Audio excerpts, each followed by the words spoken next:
I have started the recording. So first of all, I created an HTML, then I have it as a body. Now, if I want to add in a button, so what I usually do is that I give this title button on click. That means that that button is going to respond to you if you are clicking on that on click, and you need to enter into inverted commas show image and click to show image. Now, what you need to do is that you need to create a function, and function is always created within to your script. So for creating a function, I'm going to write it into my script that this is the name of the function. And what is the name of the function? This is going to be show image. Now, your function is going to start from here. It is going to end from here. Now, we have created the function, but we have not basically created the placeholder for the image, like where that image has to be.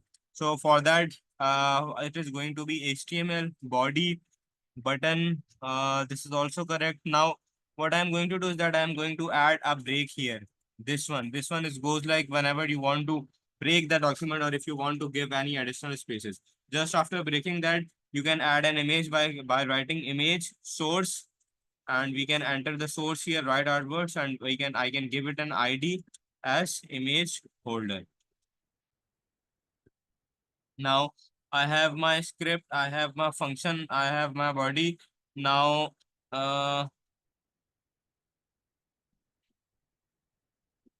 this is complete, but this is actually not going to show you the image. At the last stage, what you have to do is that you need to put the code in the function to display the image, and you can even change the properties of that.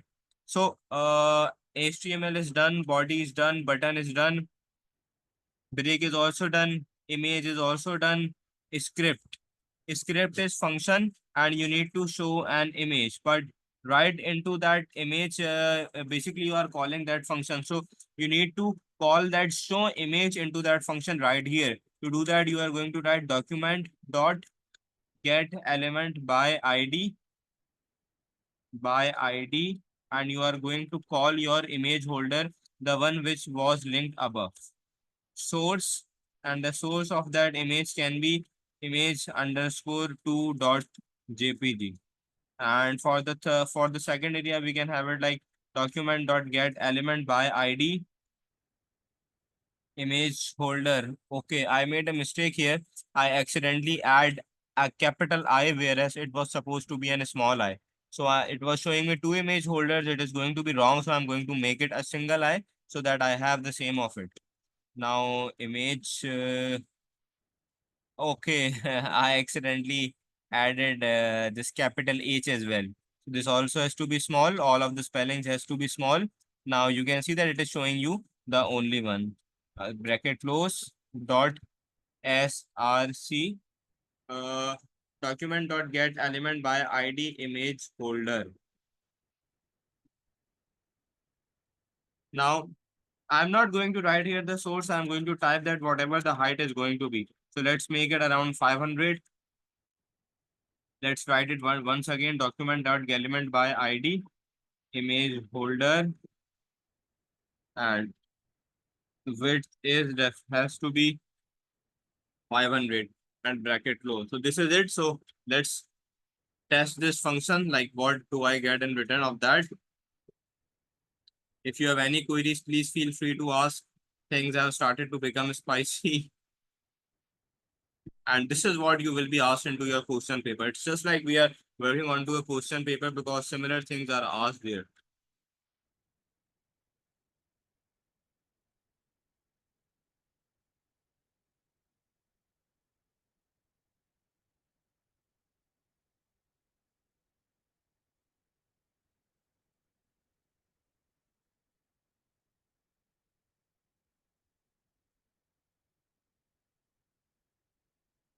Yes, we can also use document dot get element by right. We can use that, but whenever we want to call it, we are going to use this document that go dot get element. You need to understand the difference, that why I am using this document dot get element. This is basically because right here I'm working with the elements. I'm not outputting a data, I'm not outputting a text. So when it comes, whenever you want to output a text, or when you want to type anything, you usually write document dot write. But you cannot do when you have a content, when you have a function. Like it means like you are working with the elements. You simply cannot write on the elements, and elements are, for example, the images. So you are going to use document dot get element by ID. Do you understand the difference between them? Any queries?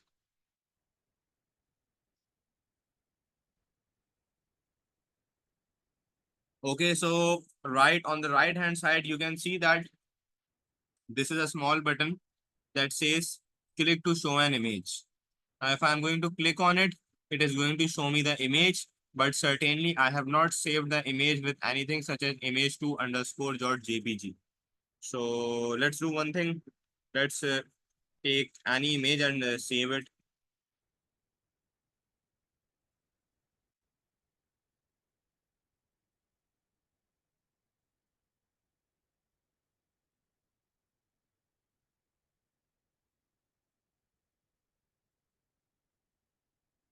Like for example, if this is an image, I'm going to right click on save image.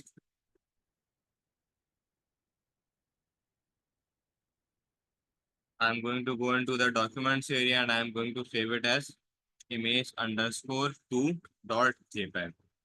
Now, this is saved. You also need to make sure that the image that you are using and the code that you are working on should be in the same folder. So let me change the source of that. It is image underscore 2 dot jpeg. And if I just click right here, oh, it is still not showing me the image.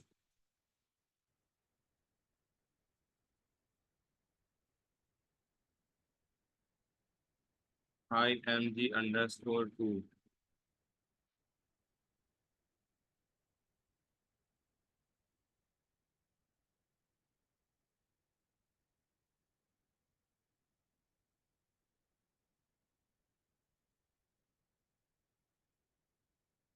Or let's check with image 1 dot jpeg.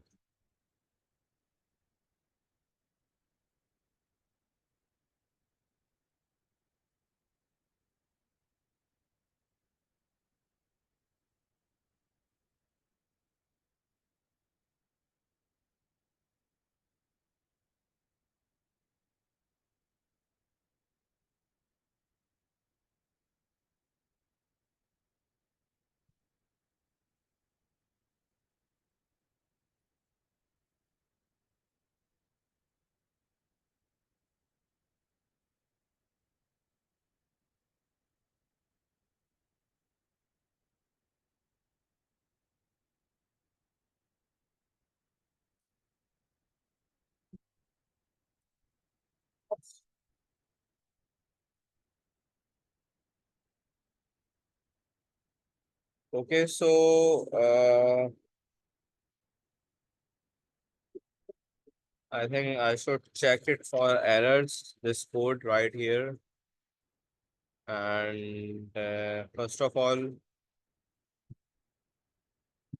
HTML body is correct. Button on click show image is also correct. Break is also correct. Image source, image holder is also correct. Function show image is also correct. Document dot get element by the B is supposed to be capital and D is going to be small.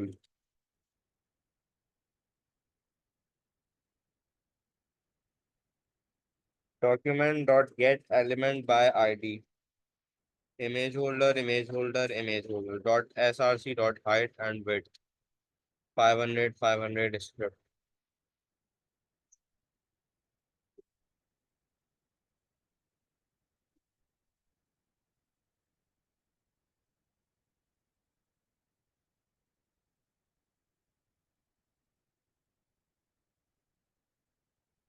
Let's check it right now. Why did they make it so specific to the point you can do mistakes easily for element by ID? This is because you are working with programming And in programming, you need to make sure of each and every bit of even the caps lock or even the spellings. Otherwise, it won't work. So let me check it. Oh, wow. It's working finally. So I basically adjusted the size of that like this. So you can change it. You can play it like your own. For example, I can change it to 700. I can change the width have to be 1200. I have saved the file, and now when I'm going to refresh, I'm going to click to show. You can see that it is giving you a different option. Is this clear to you? Do you have any queries here, right here?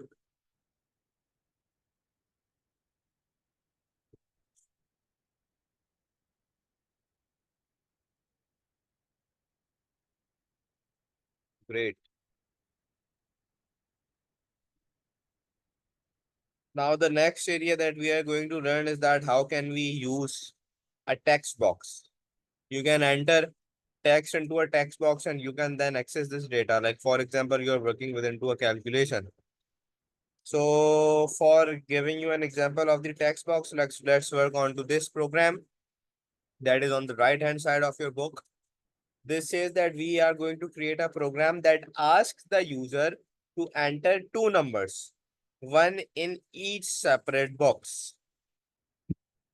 Create a program that asks the user to enter two numbers, one in each separate box. Like you have two boxes and you need to enter two numbers. When the button is clicked and these numbers together output the result to both text boxes. First, set up the form with two text boxes and a button. Okay. By the way, are you working on every of the program that I'm teaching you in class?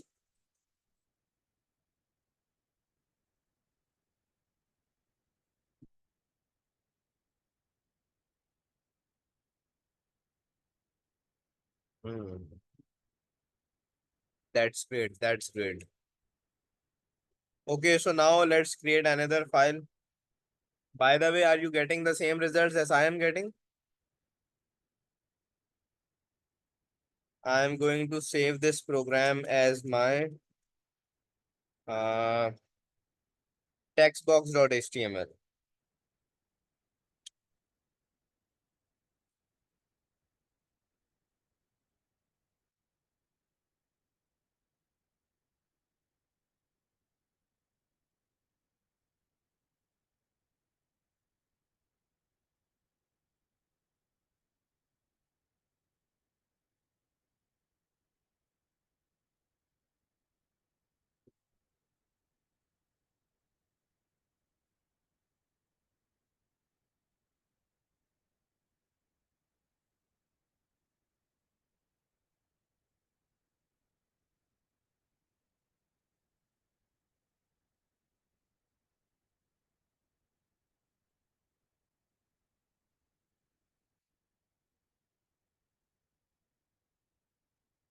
Okay, so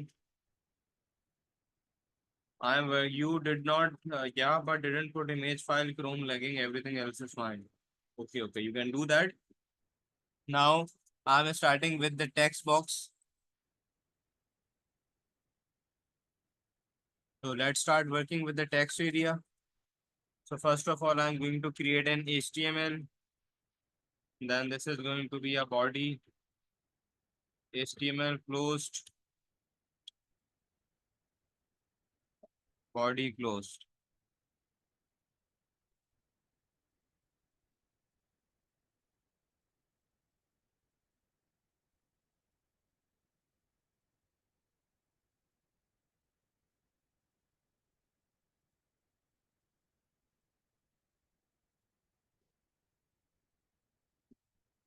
HTML body. Now for entering a text, what I need to do is I have to make it an input type text. You mix HTML and body at, oh, thank you. My bad.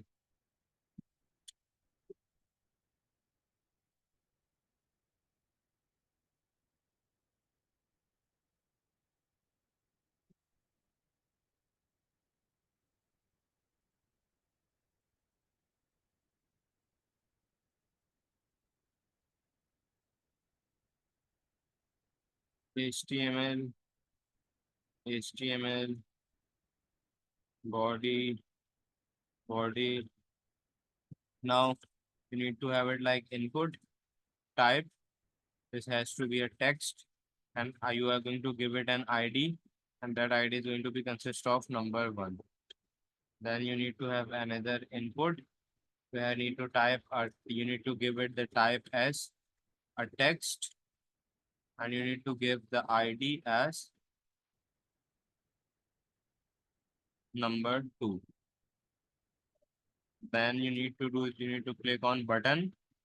On click is equals to add together and add button.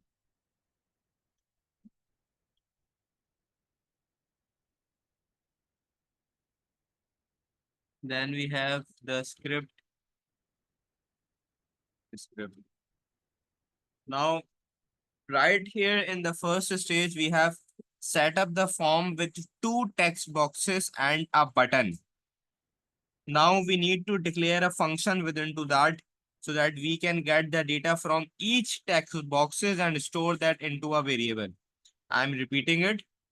The question was I need to create a program that asks the user to enter two numbers in each separate box. When the button is clicked, we need to add these numbers together and output the result to both the boxes.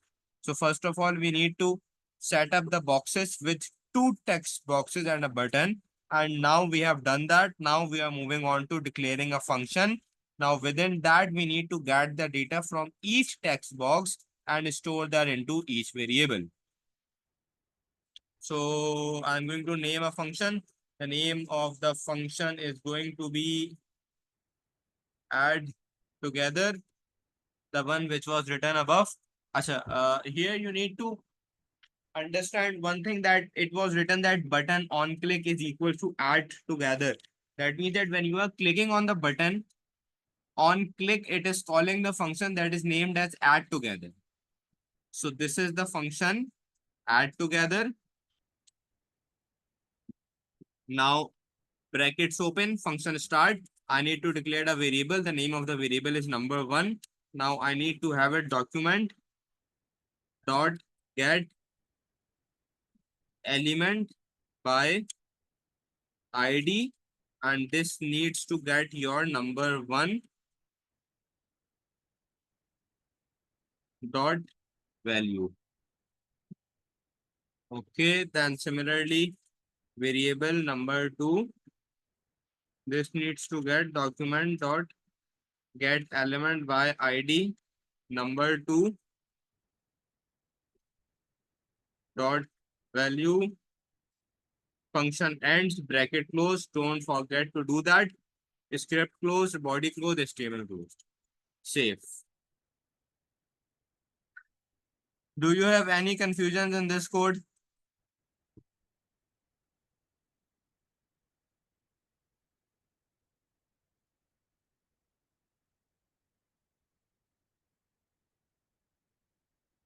What else does the dot value do?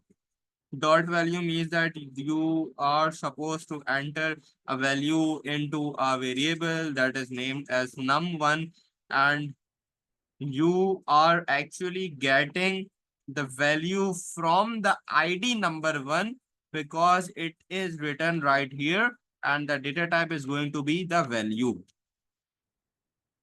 You can see this one matches, this one matches. All of this is linked together.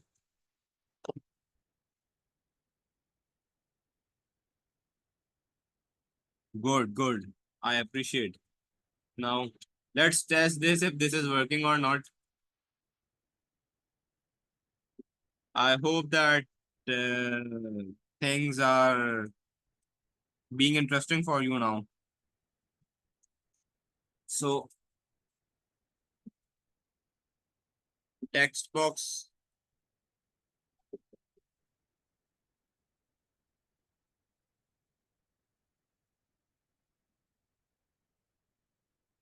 but can you go maybe a bit slower? Yes, I can. No worries. Things are getting hot like chai. Have you tasted Pakistani chai? It's like too hot and too rough. It just simply vanishes all of your sleep.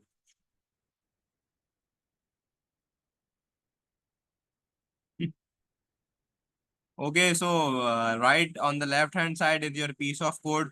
On the right hand side of your results. So when I'm going to click on that, by the way, you need to keep up the pace with me because your exams are near and I want to finish this chapter so that we can move on to the next chapter. This is the only reason that I'm going fast. So if I'm going to click here, I'm entering the value 10. I'm entering the value 10. And if I click on add, uh,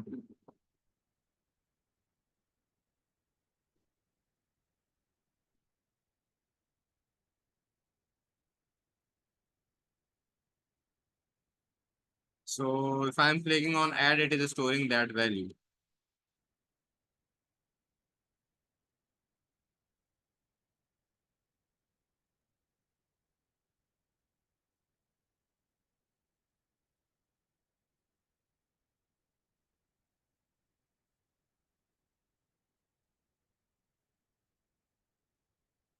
Let me check it again for any common mistakes that we can do.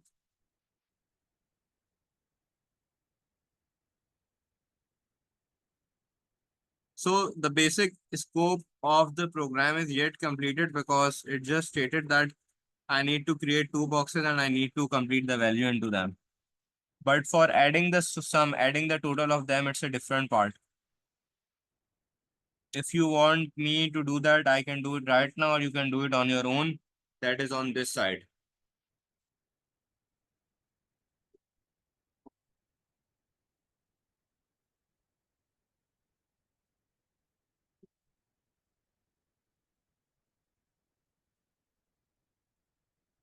Should I start it today or should I start tomorrow? Like, maybe if you can practice these things together, so it might not just get mixed up.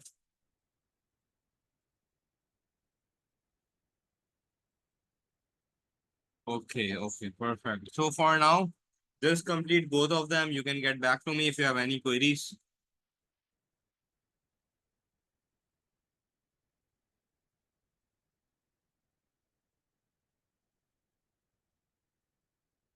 Tomorrow we will start this. Maybe we can also increase the number of classes from 3 to 4 classes. You don't need to worry at all. We'll cover the syllabus.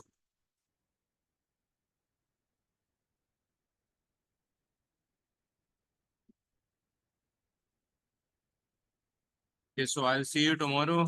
Till then, take care and don't worry about it. I'll increase it.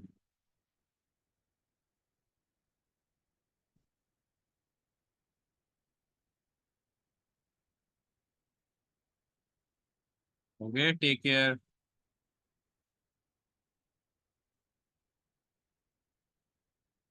Thank you. Take care.